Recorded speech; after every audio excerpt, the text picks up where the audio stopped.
Amém, querido? Se você tem uma Bíblia, eu queria então que você abrisse ela no livro de Jonas.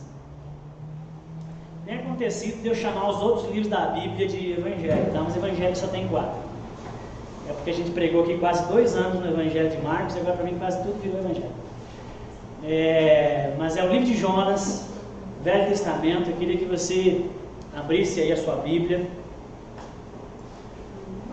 Jonas, capítulo 1, versículo do 1 ao 3, nós vamos ler.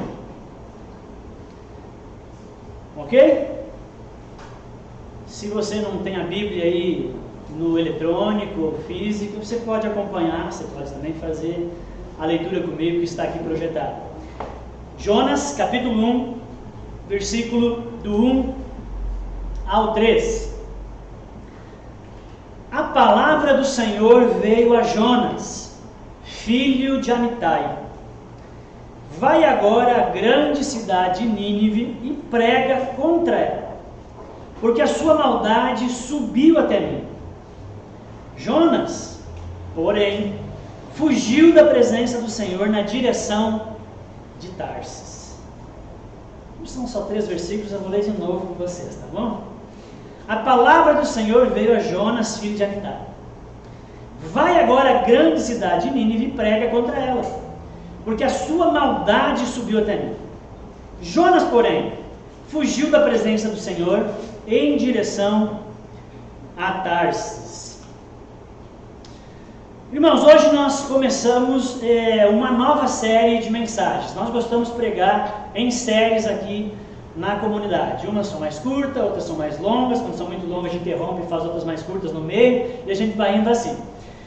Mas a gente gosta de pregar em série, porque a série ela vai nos entregar um conteúdo melhor, vai nos dar uma abrangência maior daquilo que a gente deseja trazer de ensino da palavra de Deus. Então, hoje nós começamos uma nova série. Nós vamos fazer aqui uma exposição bíblica de todo o livro de Jonas. Nós não pregamos versículo por versículo, mas nós vamos fazer uma exposição bíblica aqui de todo o livro de Jonas. Não vai ser uma série extensa, serão 5 domingos expondo o livro de Jonas. E hoje nós vamos fazer uma introdução, apenas uma introdução. E eu quero dividir essa mensagem introdutória desse livro e do início da série em 4 pontos. Eu vou falar aqui sobre os 4 pontos. Vai ser o livro, a história, a personagem e o propósito ou o tema. Ok? Então, o primeiro.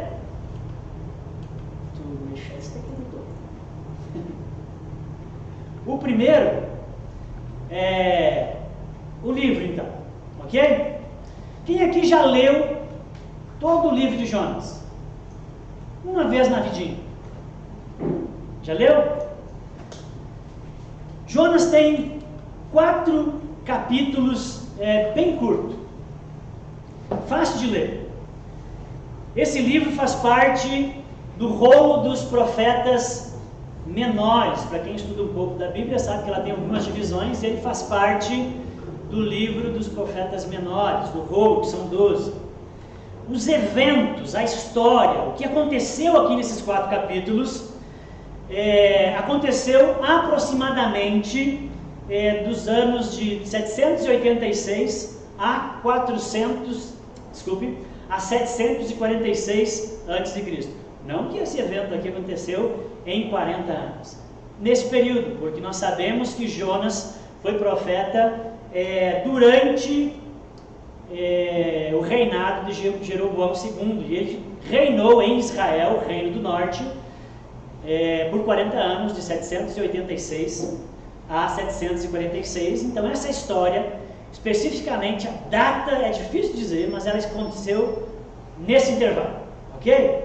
Para a gente se situar. Então, lá pelo século VIII antes de Cristo, quando Jeroboão II reinava sobre Israel, e Israel estava num momento de prosperidade e de certa paz naquele momento.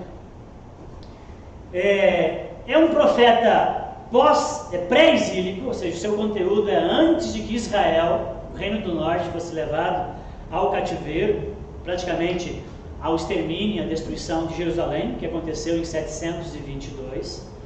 A nação desse profeta foi destruída em 722, mas essa história ainda não chegou na destruição, porque ela está acontecendo de 780 a 740. Em 722, ela é invadida por esse reino que a história aqui conta, por esse império. Todos os livros proféticos são mensagens de Deus para o seu povo Israel. Basicamente é isso. Todo o conteúdo e todos os livros proféticos do Velho Testamento é Deus conversando, chamando a atenção, dando instruções para o seu povo, Israel ou Judá.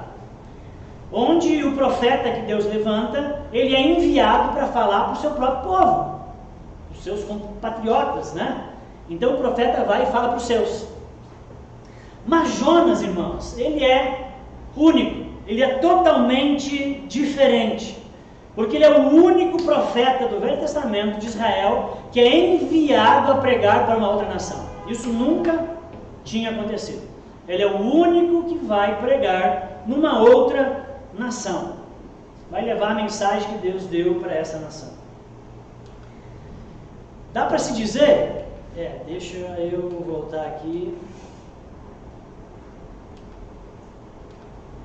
Aí, agora nós achamos. Dá para se dizer que a história de Jonas, tendo em vista o ensino do Velho Testamento e olhando para o Novo Testamento que nós já conhecemos, nós podemos dizer que o que aconteceu aqui é uma antecipação da conversão dos gentios. Nós vemos que Deus, desde o início, quando ele chama Abraão, ele diz que a bênção seria para todas as nações, todas as famílias da terra seriam abençoadas através de Abraão. O coração de Deus não estava voltado apenas a uma etnia. Deus, desde o início, vê todos os povos e todas as nações. E nós vemos aqui na história de Jonas uma antecipação. É quando os povos gentios são aqueles que não são judeus, é quando pela primeira vez os povos gentios entram, por assim dizer, para a família de Deus, entram para fazer parte do povo de Deus, porque até então era só a nação de Israel. Dá para se dizer que aqui também é uma revelação do grande amor que Deus tem por esses povos gentios. Ainda sobre o livro de Jonas, ele é um livro bastante controverso. Ele tem algumas polêmicas envolvidas aí no campo da academia, nos estudos da teologia. Ele é um livro controverso. O reverendo Augusto Nicodemos, ele nos diz que desde muito cedo, muitos ridicularizavam os cristãos, porque eles acreditavam na história de um homem que foi engolido por um grande peixe e ficou 3 dias na barriga desse peixe. Então as pessoas tiravam onda, ridicularizavam os cristãos, porque eles acreditavam nessa história. Desde o século I isso já acontecia. Nós podemos ver isso nos registros históricos de Porfírio e Juliano, que são escritores pagãos do primeiro século, que tinham onda, ridicularizam os cristãos por acreditar numa história assim.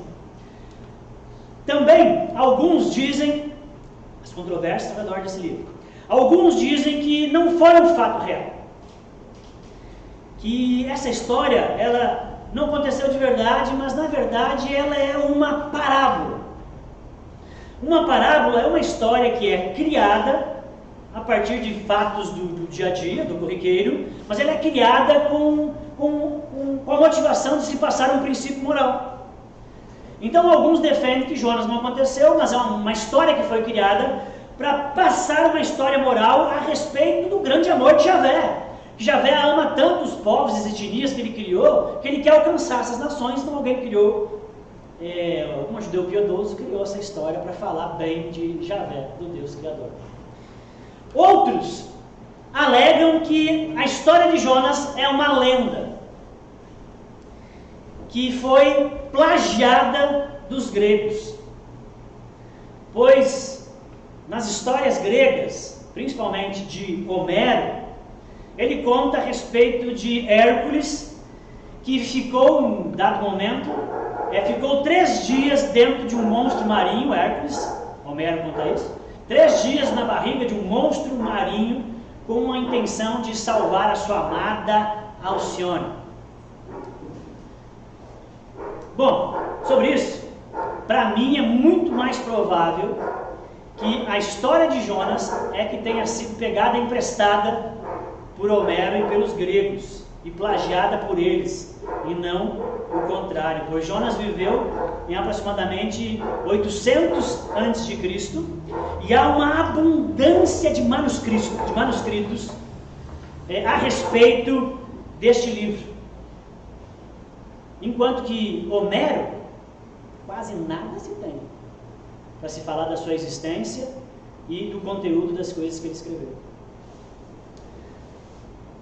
Agora, o que eu acredito? E quando eu falo o que eu acredito, eu estou aqui falando em nome das igrejas mais ortodoxas, históricas, que têm essa visão que eu tenho. O que eu acredito? Para mim, o livro de Jonas é um livro histórico. Ele não é uma alegoria, ele não é uma parábola, ele não é uma lenda. Ele de fato aconteceu. Os fatos narrados no livro de Jonas são verdadeiros, conforme relatado em seu livro. É nisso que eu acredito. A questão não é se você acredita na história de um homem que foi engolido por um peixe e ficou 3 dias na barriga do peixe. A questão não é se você acredita ou não nisso. A questão é se você acredita em Deus ou não. Esse é o ponto. O ponto não é se alguém um dia foi engolido por um peixe e ficou 3 dias na barriga. A questão é se você acredita em Deus ou não. Porque se Deus existe e Ele é todo poderoso, conforme as Escrituras nos ensinam e nos mostram que Ele de fato é, então para Ele é nada fazer um homem ser engolido por um peixe e ficar 3 dias na barriga desse peixe, porque se ele existe, isso não é nada. O universo e tudo que existe pela palavra do seu poder, para alguém que abriu um mar e fez o seu povo passar por ele a pés enxutos, para quem nasceu de uma virgem e ressuscitou dos mortos, isso é nada. Se Deus existe, tudo o que está no livro de Jonas é possível. Amém? Você acredita nisso? Amém. Sim. Por mais sobrenatural e fantástico que seja a história, é possível se Deus de fato existe. E assim eu creio que são fatos reais e de fato aconteceram, porque eu creio que Deus existe. Essa é a minha fé. Mas ainda tem mais, porque tem algo aqui muito importante ainda, porque a história de Jonas também foi contada por Jesus. Jesus citou vários livros do Velho Testamento. O fato de ele ter citado Jonas é só mais um dos livros que ele citou.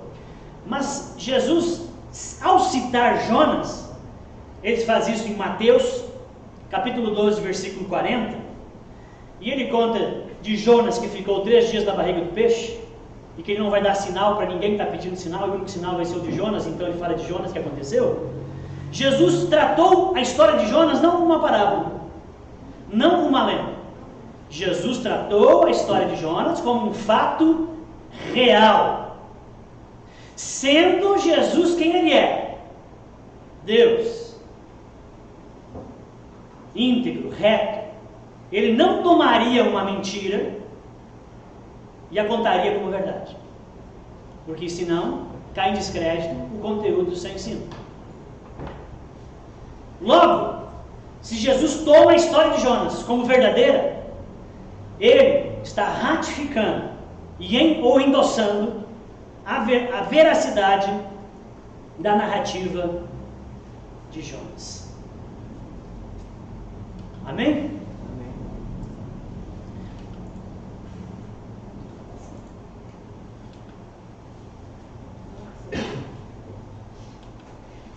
Ok.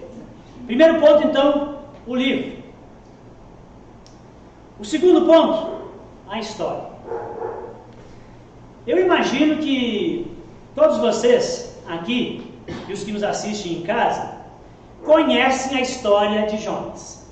Vamos fazer aqui comigo e pedir para vocês erguer a mão, para saber quem, pelo menos, se não leu, conhece a história de Jonas. Eu acho que a maioria das pessoas conhecem a história de Jonas. Talvez uns com mais detalhe, outros com menos detalhe. Mas com certeza é a história bíblica mais conhecida pelos cristãos e também pelos não cristãos. Desde pequeno, nós ouvimos essa história. Os nossos pais nos contam essa história. Você vai à igreja e você vai ouvir sobre ela várias vezes no cultinho infantil. Vai ver encenações, onde ela é repetida. Sempre tem ilustrações muito bacanas, bem interessantes nas Bíblias infantis a respeito da história de Jonas. A gente vai ali, olha, vê, mostra os filhos, é uma delícia, é muito bacana. Se você vai ver um desenho animado, bíblico, com certeza tem uma série, Jonas está lá, Jonas não vai ficar de fora, ele está em todos os desenhos infantis bíblicos. Mas vai que, né? Se por um acaso você não conhece a história, então aqui vai um pequeno resumo, tá bom? Um pequeno resumo.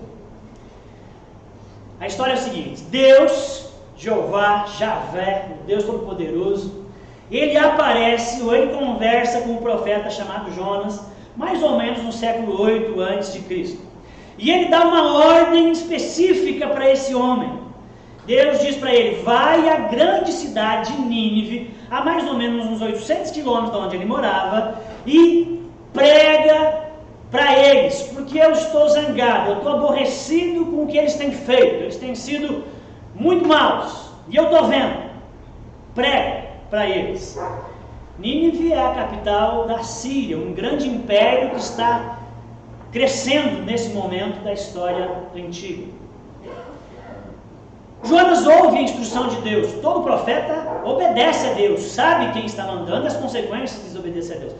Mas Jonas, ao invés de obedecer a Deus e ao invés de ir para Nínive, ele resolve fugir da sua missão e resolve ir para um destino extremamente oposto para onde ele devia ir.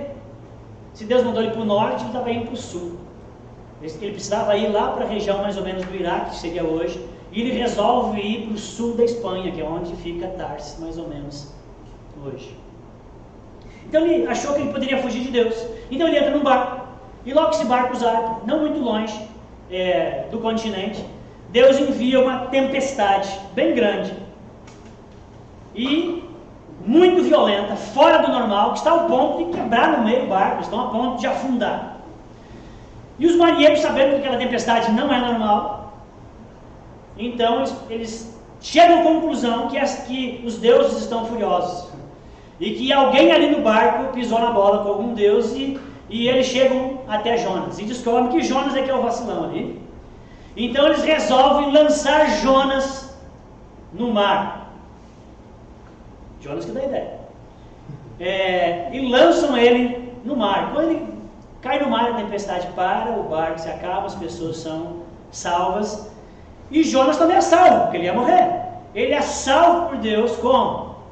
Sendo engolido por um grande peixe. E a história narrada nos diz que ele fica 3 dias na barriga desse grande peixe.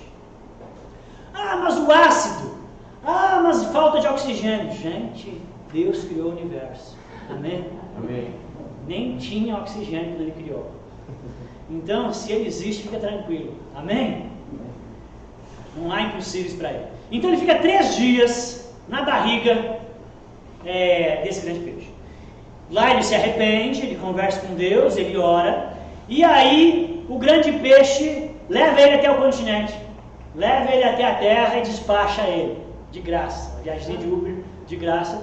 E larga ele lá no continente. Quando Deus vem e fala com ele de novo. E dá a mesma instrução. Vai até a grande cidade de Nínive e prega contra ela. Só que dessa vez ele obedece. Contrariado. Mas ele obedece. E ele vai, remoendo a sua contrariação, porque são 800 quilômetros de pernada. Então ele chega até a cidade e ele faz o que Deus mandou. Por 3 dias ele prega naquela cidade. E depois de pregar, ele sobe num monte e ele espera que acontecesse alguma coisa tipo Sodoma e Gomorra. Agora que eu preguei e esses caras são os inimigos nossos, inimigos de Deus, são gente do mal, agora que eu já preguei e obedeci, então agora Deus, que está aborrecido com eles, vai mandar fogo e eles vão deixar de existir. E ele vai lá em cima do monte, só que não acontece, eles se arrependem. Eles se arrependem da maldade, eles se convertem, abandonam os seus falsos deuses, abraçam o Deus de Jonas e se convertem. Há um avivamento. Foi o primeiro avivamento fora de Israel. E então ele se arrepende e tal, o fogo não vem, Jonas fica indignado, porque ele odiava esse povo, porque esse povo era mau, oprimia o seu povo, e aí ele fica indignado, e acontece mais um lance lá, mas aí você vai ver no restante da série. O fato é que Deus termina dando uma lição de moral com Jonas, e termina fazendo uma pergunta. Jonas 4, versículo 11. Ele termina, depois da indignação de Jonas e da lição de moral, Deus termina fazendo uma pergunta. E essa pergunta, mais ou menos aqui, traduzindo para você, ela é mais ou menos assim. E aí? Porque essa pergunta é aberta. Essa pergunta ela é destinada aos leitores, aqueles que um dia entrariam em contato com essa história. A pergunta é, e aí? Vocês vão ser como Jonas ou vão ser como esse Deus misericordioso? Olhando para a sua vida hoje, você está mais para Jonas, uma pessoa indiferente, pelo menos nesse momento e nessa narrativa, ou você está mais para Deus, uma pessoa compassiva e misericordiosa? Essa é a história. O terceiro ponto é a personagem ou o personagem. Então estou dando uma introdução, gente, para vocês poderem usufruir e entender melhor as narrativas e os propósitos do livro. A personagem. Então o versículo 1 que nós lemos, ele diz: a palavra do Senhor veio a Jonas, filho de Amitai. A palavra do Senhor veio a Jonas, filho de Amitai. Jonas, Amitai, seu pai, ele então, coisas que nós sabemos, ele estava vivo no século 8 a.C. Por um outro texto que fala dele, que está lá em 2 Reis, capítulo 14, versículo 25, nós temos um pouco mais de informação sobre Jonas. Sabemos lá a aldeia ou a cidade onde ele morava, e com isso nós sabemos que então ele era da tribo de Zebulon, porque aquela aldeia ficava onde a tribo de Zebulon residia, era o local da tribo, que foi destinado por Josué. Então ele é da tribo de Zebulon, filho de Amitai, e ele profetizou durante o reinado de Jeroboão II, reino do norte, não de Judá. Dá para saber pelo texto de 2 Reis 25:14 também, que ele era um profeta bastante sério. Porque lendo só Jonas, a gente acha que Jonas é meio pica-fumo, né? Que Jonas é do mal. Mas a gente vê ali por 2 Reis que ele era um homem temente a Deus, que ele era um profeta sério, e ele era um profeta renomado, conhecido e respeitado na sua nação. Ele profetizou a libertação de Israel da Síria, e ele profetizou a expansão desse império sobre o reinado de Jeroboão, o que aconteceu. Isso nós vemos ali em 2 Reis 14:25. Mas o livro de Jonas nada fala a respeito da sua vida e da sua atividade profética ao longo dos anos. O livro específico de Jonas nada fala. O livro se detém nesse episódio, nessa janela específica da vida de Jonas, onde ele resolve fugir da vontade de Deus, que é o que nós lemos ali no versículo 3 que nós lemos. Então ele foi um profeta do Velho Testamento, ele foi o único profeta do Velho Testamento a ser enviado por Deus para pregar a outro povo. Normalmente, como eu falei, e não é assim, nós olhamos para Jonas de uma maneira negativa, não é? Normalmente nós temos essa visão. É o fujão, é o desobediente. Mas não esqueçamos que Jonas era um profeta de Deus. Ele era sério e renomado em seu povo, temia a Javé. Mas ele tinha um problema muito grande, muito sério, que ele não conseguia perdoar os seus inimigos. Alguém mais aqui tem esse problema?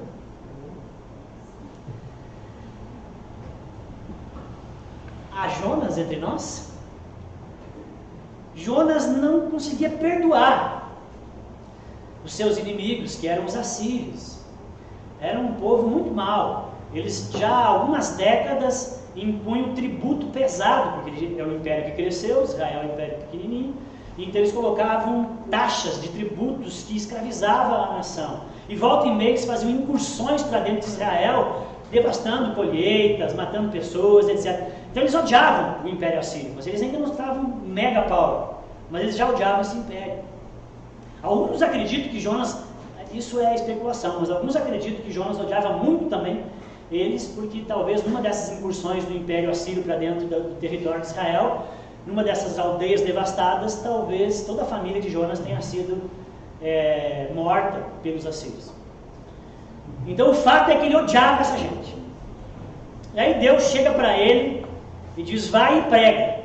Mesmo que Deus diz: eu estou aborrecido com eles, mas quando Deus diz vai e prega, porque tem uma chance de se ouvir a pregação e as pessoas se arrependerem. Jonas sabe disso. Então, esse era o problema muito sério de Jonas. Ok? Ele não conseguia perdoar os seus inimigos, os seus ofensores. E ele teve essa reação tão drástica. O quarto ponto dessa mensagem, e último, é o propósito. O tema, a razão do livro. Não é que a gente chega no livro, conforme o pregador aí, né? Agora o pregador está apanhando todo mundo, né? O pregador que falou umas besteiras aí ultimamente, que disse que você tem que achar o significado nas entrelinhas. Isso é balela. Se você faz isso, a palavra de Deus deixa de ser palavra de Deus e a palavra de qualquer um. Qualquer um põe significado na palavra e você faz o que você quiser. Até o amadinho lá que disse vai até terra, né? Então, qualquer coisa é possível. A palavra de Deus é a palavra de Deus e ela tem um significado, ela tem um propósito. Quem escreveu sabia por que escreveu e para quem estava mandando o recado. Então ela tem um significado. O que acontece é que ela é um livro em culturas antigas, isso é verdade, você não errou. Só que nós temos que fazer as aplicações dela para o nosso dia, mas não altera o seu propósito. As aplicações são a partir do seu tema e do seu propósito. Então Jonas, ele tem um propósito de existir e de estar na Bíblia. Há muitas lições que nós poderíamos tirar e muitas aplicações que nós poderíamos tirar desse pequeno livro da Bíblia, com certeza. Tem muitas lições e aplicações que eu e você lendo e meditando, né, pegando a Bíblia aí do Dino, fazendo várias anotações, que você pode fazer. Por exemplo, ele nos ensina, esse livro nos ensina, eu acredito que muitos aqui vão se identificar, ele nos ensina sobre as lutas pessoais que muitos de nós temos para crer e confiar em Deus, em várias realidades da nossa vida. Nós sabemos qual é a vontade de Deus, mas nós temos dificuldade de crer e confiar e fazer aquilo que Deus quer. E o livro de Jonas aborda também essa temática. Ensina sobre a maneira de se relacionar com outras etnias e outras religiões diferentes da nossa. Nos ensina ainda sobre o chamado transcultural, sobre o chamado para o evangelismo.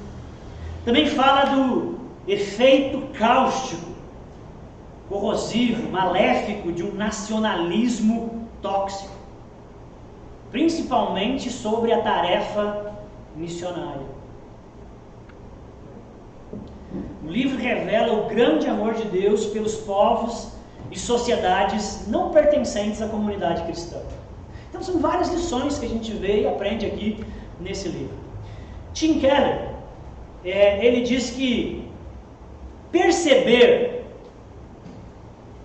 Perceber essas verdades pode nos transformar, essas verdades que eu falei para vocês, algumas das lições, perceber essas verdades que pode nos transformar em pessoas que constroem pontes. Se você estuda esse livro e percebe essas verdades para você, e você começa a aplicar na sua vida, você pode se transformar naquele tipo de pessoas que constrói pontes, tipo de pessoas que são pacificadoras, que são agentes de reconciliação no mundo. E é pessoas assim que o mundo precisa hoje. Isso seria uma ênfase mais sociológica no livro. Você não gostaria de ser assim? Então, vem com a gente, vem estudar junto esse livro aí nos próximos 4 domingos. Mas o foco principal de Jonas não é sociológico. Por mais que tudo isso que eu falei é bacana, é verdadeiro, a gente aplica na nossa vida e é importante nós levar isso a sério. Mas o foco de Jonas não é sociológico, o foco de Jonas é teológico. O tema de Jonas, o seu propósito é teológico. O livro não é especificamente sobre um crente fujão, sobre um crente desobediente. O livro não é sobre o profeta Jonas, especificamente. A ênfase não está no profeta. A ênfase está sobre o Deus do profeta. Essa é a ênfase que transpira e que transborda no livro todo. Sobre o fato de Deus ser um Deus compassivo, longânimo, misericordioso, tardio em irar-se. E por isso que o tema dessa nossa série de exposição do livro de Jonas chama-se Segunda Chance, ou Nova Oportunidade. O livro nos apresenta o triunfo da misericórdia sobre a indiferença, da compaixão sobre a insensibilidade. O nosso Deus, queridos, Pai de Jesus Cristo, o nosso Deus, Ele está sempre nos concedendo nova chance. Ele está sempre nos permitindo um recomeço. O nosso Deus é gracioso, é extremamente bondoso. Ele foi misericordioso com os ninivitas, povo terrível. Ele foi misericordioso e compassivo. Eles se arrependeram, conheceram esse Deus de misericórdia e experimentaram o avivamento. Deus foi misericordioso com Jonas, que desobedeceu na maior cara de pau deslavada, como profeta, achando que dava para fugir da presença de Deus. Já devia saber que não dá. E Deus foi misericordioso, salvou ele de morrer afogado, deu uma nova chance de se corrigir naquilo que ele desobedeceu. Deus foi misericordioso com os marinheiros daquele barco, porque eles iam morrer por causa do pecado, da desobediência de Jonas, eles iam perecer. Deus foi misericordioso e ouviu as orações deles, poupou eles. E Jonas é que foi para o mar. Se por um lado, nós seres humanos, nos tornamos, parece que cada vez mais indiferentes ao nosso próximo, cada vez mais frios ao nosso semelhante, cada vez mais distantes nas nossas relações, modernidade, pós-modernidade, parece que as coisas estão cada vez mais assim. Se por um lado somos assim, quero dizer para você que o nosso Deus, Ele é o oposto daquilo que nós somos. Jonas, capítulo 4, versículo 2, diz, e essa foi a razão que Jonas quis desobedecer e ir para o outro lado. Ele disse, ah, Senhor, não foi isso que eu disse quando ainda estava na minha terra? Por isso que eu fugi depressa para Tarsis, pois eu sabia que se eu pregasse para eles, esse povo mau, que eu quero que eles morram, eu sabia que se eu pregasse, eu sabia que Tu és Deus compassivo, que Tu és Deus misericordioso, que Tu és paciente, cheio de amor, e que te arrependes do mal. Ele é rico em misericórdia, nos diz ainda o apóstolo Paulo, em Efésios 2, 4 e 5. Nosso Deus é rico em misericórdia. Deixa eu ler com você. Mas Deus, sendo rico em misericórdia, por causa do grande amor que nos amou, e estando nós mortos em nossos delitos, nos deu vida juntamente com Cristo. Pela graça sois salvos. O livro de Jonas é sobre o Deus que salva. A salvação pertence ao Senhor. Mas aquele Deus que salva, Ele salva porque Ele é longânimo, porque Ele é compassivo, porque Ele é misericordioso, porque Ele é tardio em irar-se. Paulo nos diz que Ele é rico em misericórdia. Jonas quer um Deus de acordo com as suas preferências. O que Jonas está dizendo aqui é que eu gostaria que o Senhor não fosse quem o Senhor é. Eu gostaria muito que o Senhor fosse o que eu prefiro. Jonas quer um Deus conforme as suas preferências, um Deus mais palatável, um Deus mais fácil de digerir, que se conforma aos nossos caprichos e exigências. Era isso que Jonas, nesse momento, nesse episódio da sua vida, queria. Um Deus, conforme as exigências de Jonas, um Deus que recompensa os bons, como ele e seus compatriotas, e destrói os ruins, inferiores moralmente e espiritualmente a ele e os seus compatriotas. Era isso que Jonas queria. Agora, quando Deus verdadeiro, que não se conforma aos nossos caprichos, o Deus verdadeiro, não o Deus idealizado, fabricado no imaginário de Jonas, quando o Deus verdadeiro se manifesta em bondade, compaixão e misericórdia, concedendo uma segunda chance, uma nova oportunidade aos inimigos do povo de Deus, então Jonas entra em confusão, entra em desespero, se você conhece o livro. Ele pira quando ele vê Deus sendo Deus, misericordioso, compassivo. Ele desespera. Como, na cabeça de Jonas, ele pensa, como Deus, o Deus que eu profetizo, que eu sigo, como Deus pode ser misericordioso? Misericórdia é você não dar para alguém aquilo que ela merece. A pessoa merecia determinada punição por causa dos seus atos, então você é misericordioso com aquela pessoa e você não dá a ela aquilo que ela merece. O nosso Deus é misericordioso. Muitas e muitas vezes Ele não dá aquilo que nós merecemos. Mas Jonas agora estava num dilema, ele queria saber como que pode Deus ser misericordioso, não dar aquilo que as pessoas merecem, ao mesmo tempo ser justo. Como pode? Esse era o dilema, e por isso que ele se indigna e pira o cabeção. Como pode Deus ser justo e misericordioso?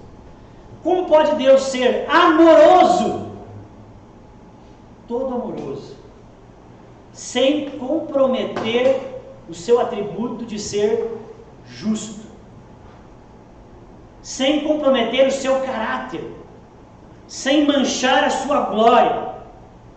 Essas duas virtudes de Deus coexistirem perfeitamente e Deus ser quem Ele é, justo e misericordioso, justo e amoroso. Irmãos, eu já antecipo aqui para vocês, essa pergunta e esse dilema não é respondido no livro de Jonas. Você não vai encontrar a resposta específica para esse dilema no livro de Jonas. Mas o livro de Jonas é um livro dentro de uma enciclopédia chamada Bíblia, que tem 66 livros. E ele coopera numa revelação progressiva de quem Deus é e da sua vontade, para aquilo que vai culminar na pessoa de Jesus Cristo. Então eu já disse para você que a resposta não está aqui, mas ela aponta para o futuro, para aquele que disse um dia ser maior do que o profeta Jonas, enviado por Deus para salvar o mundo de seus pecados. Essa resposta da justiça de Deus, do seu amor coexistindo, e Deus permanecendo sendo um Deus justo e amoroso, ela vai ser respondida por meio de Jesus Cristo e de sua morte substitutiva na cruz do Calvário, quando Ele assume o nosso lugar, morre pelos nossos pecados, toma sobre si a nossa culpa.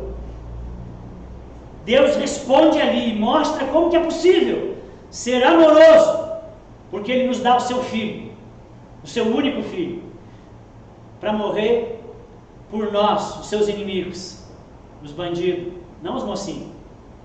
Jesus vem e morre por nós. Deus foi amoroso. Mas ao mesmo tempo, Deus não fez vista grossa para os nossos pecados. Então Deus foi justo, porque sobre Jesus recebeu sobre si a nossa sentença. Jesus recebeu sobre si a condenação dos nossos pecados. Então a justiça de Deus na cruz aconteceu, e o amor de Deus também aconteceu de maneira perfeita na cruz, e Deus continua sendo quem Ele é. Amém? Seu caráter e a sua glória não foi manchado. E o enigma e aquilo que incomodou Jonas se cumpre perfeitamente na cruz do Calvário, na ação de Deus. E por que as coisas tiveram que ser daquele jeito? Absolutamente. Por que o Filho de Deus teve que vir à terra? Por que o Filho de Deus teve que morrer?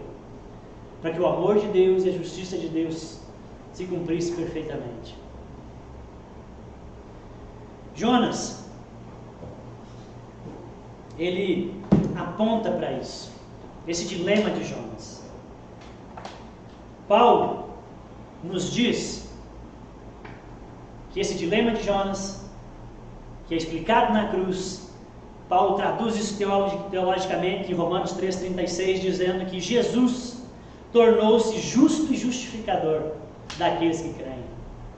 É o amor e a justiça de Deus na pessoa de Jesus ao mesmo tempo. Ele é o justo, o amor de Deus personificado, a misericórdia de Deus personificada, que veio, nos amou e morreu por nós, mas ao mesmo tempo também a justiça de Deus. Amém? Amém. Jonas aponta então para aquele que é o verdadeiro Jonas e maior do que ele. E somente, queridos, e somente quando entendemos inteiramente essa notícia, somente quando entendemos o Evangelho que está ali no livro de Jonas e que é explicado no Novo Testamento pela cruz e em Paulo, somente quando nós entendemos o Evangelho é que eu e você teremos a capacidade de não sermos exploradores cruéis de nossos próximos.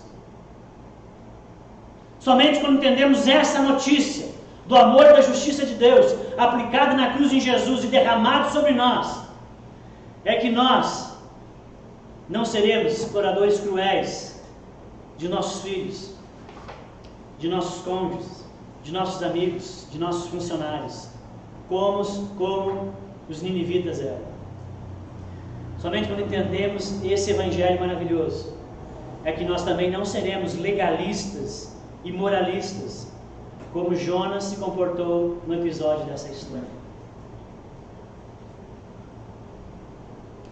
Mas seremos homens e mulheres semelhantes a Jesus, construtores de pontes e agentes de transformação nesse mundo caótico. Essa série é perfeita para nós. Essa série é perfeita para mim e para você.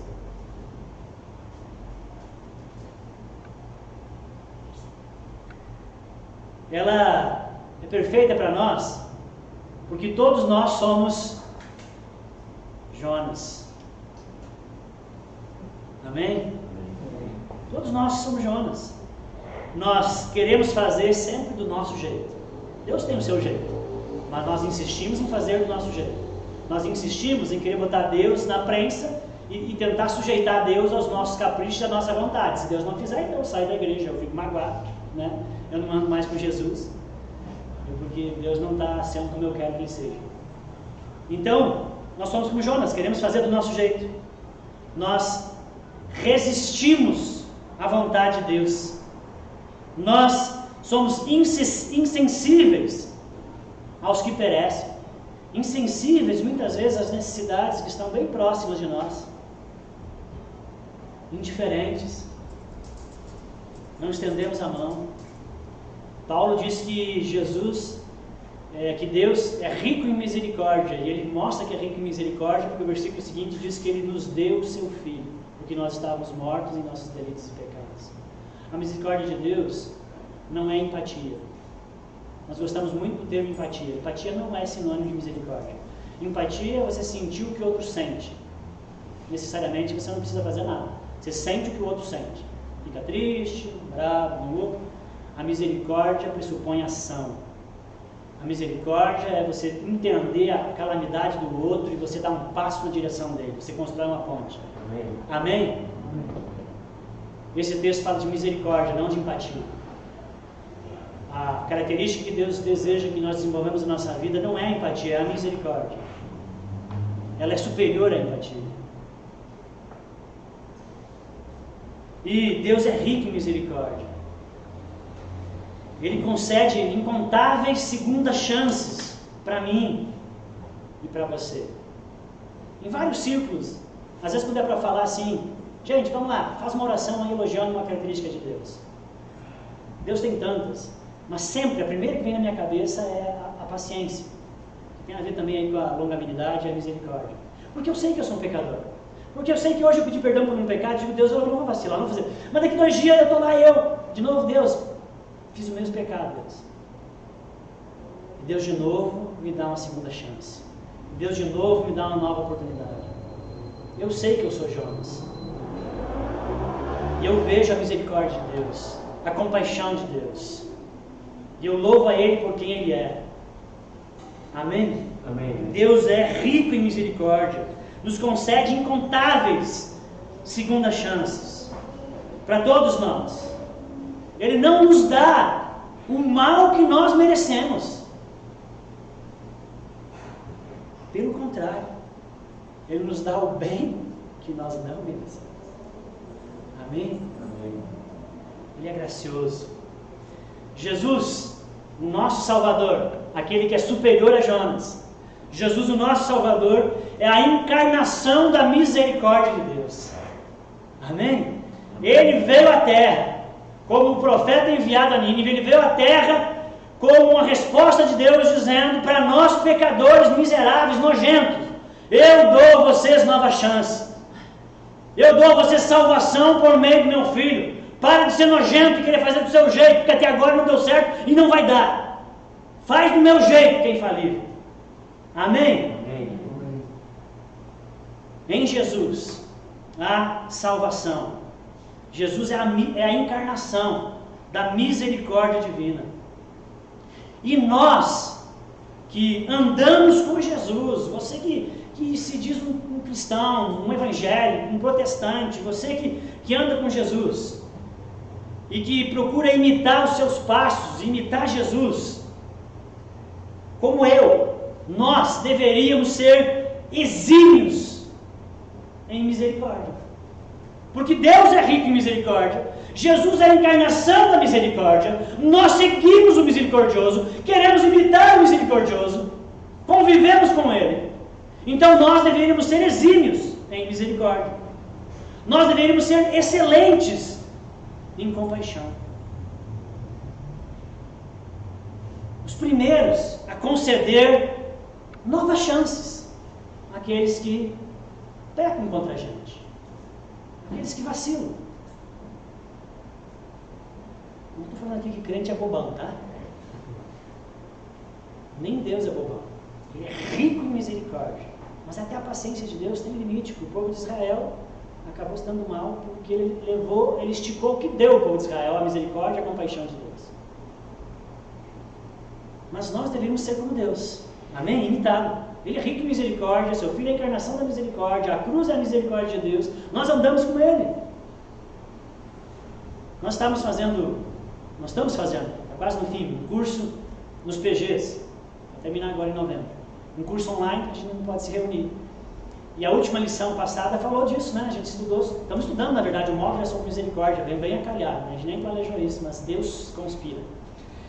E a gente está estudando lá no grupo, e teve uma frase que me chamou muita atenção, mas muito mesmo naquele estudo que a gente viu.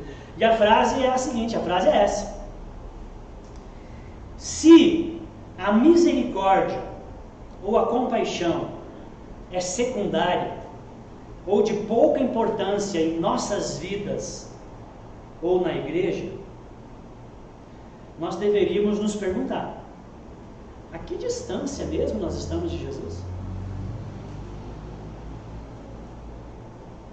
Vou repetir.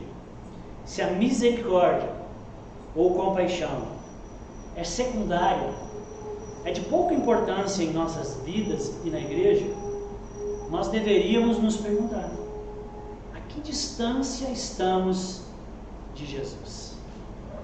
Porque se o Pai é rico em misericórdia, e Ele é misericordioso por excelência, a encarnação da misericórdia, nós nos dizemos cristãos, que significa pequenos cristos, seguimos a Ele, queremos imitá-lo, e a misericórdia é secundária, nós permanecemos insensíveis, indiferentes ao mal, à injustiça, aos problemas que há nesse mundo. Você é incapaz de estender a mão e socorrer alguém que está próximo de você, dentro da sua casa, do seu lado, seu amigo, seu irmão de fé, as pessoas nesse mundo.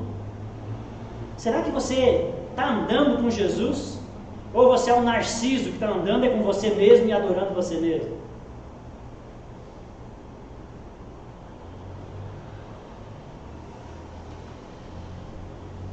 Irmãos, e por isso que o livro termina com uma pergunta. Que Deus pergunta isso para Jonas e lança essa pergunta para nós. Jonas, eu não posso ser misericordioso? Nessa cidade tem mais de 120 mil inocentes, pessoas que não sabem discernir entre a mão direita e a mão esquerda. Os estudiosos dizem que isso é porque havia mais de 120 mil, provavelmente, crianças. Então existia muito mais. E não só na cidade de Nínive, porque a cidade de Nínive não era tão grande assim. Então o profeta está falando aqui da grande Nínive, olha só, moderno. Existia vários outros povoados ali, então existia centenas de pessoas e dentro daquele grupo tinha 120 mil crianças. Eu não vou ser misericordioso? Você está bravo porque eu sou misericordioso? E o livro termina dizendo: e aí? Seremos como Jonas? Ou seremos como o Pai de Jesus Cristo e o próprio Jesus Cristo? Vamos orar? Senhor meu Deus, queremos te agradecer porque o Senhor nos ensina. Queremos te agradecer, Senhor, porque nascemos sim torto pelo pecado, Deus, desde o nosso nascimento. Mas o Senhor Jesus, com a sua graça e misericórdia, Deus nos salva, nos limpa e vai nos transformando, Deus. E nós pedimos a Ti que o Senhor nos ajude a sermos cada vez mais parecidos com Jesus. Deus, o mundo caótico, cruel, individualista, competitivo, Deus, nos leva a pensar em nós mesmos e a gente se torna aqueles icebergs, Deus, isolados, sem se relacionar, indiferente a tudo e todos. Deus, nos livra desse mal, nos livra de ser assim. Ajuda-nos a ser como o Senhor é. Ajuda-nos a sermos uma expressão de misericórdia, de compaixão e de bondade. Ajuda, Senhor, as pessoas que não conseguem ver Deus, olharem para as nossas vidas e verem Deus. Que nós possamos ser um reflexo da sua glória. Que possamos traduzir nas nossas vidas quem o Senhor é. Misericordiosos com os outros e colhendo misericórdia nas nossas vidas também. Nos ajuda, temos dificuldade por causa dos nossos pecados, da nossa natureza, por causa do mundo que vivemos. Mas confessamos a Ti esse pecado da indiferença, confessamos a Ti esse pecado da falta de compaixão, Deus, e pedimos a Ti que o Senhor mude o nosso coração. Que nosso coração, Deus, venha a ser transformado, não seja um coração insensível, de pedra, mas um coração doce, amoroso, que ama o próximo. Deus, que ama os seus, que ama os perdidos, que ama as nações. Deus, dá-nos o teu coração. Ajuda-nos a ser assim, semelhantes a Jesus. Ajuda a ser uma igreja misericordiosa, uma igreja, Deus, que luta, Deus, pelo social. Pai, nos ajuda. Precisamos do Senhor. Pedimos a ajuda do teu Santo Espírito. Em nome de Jesus.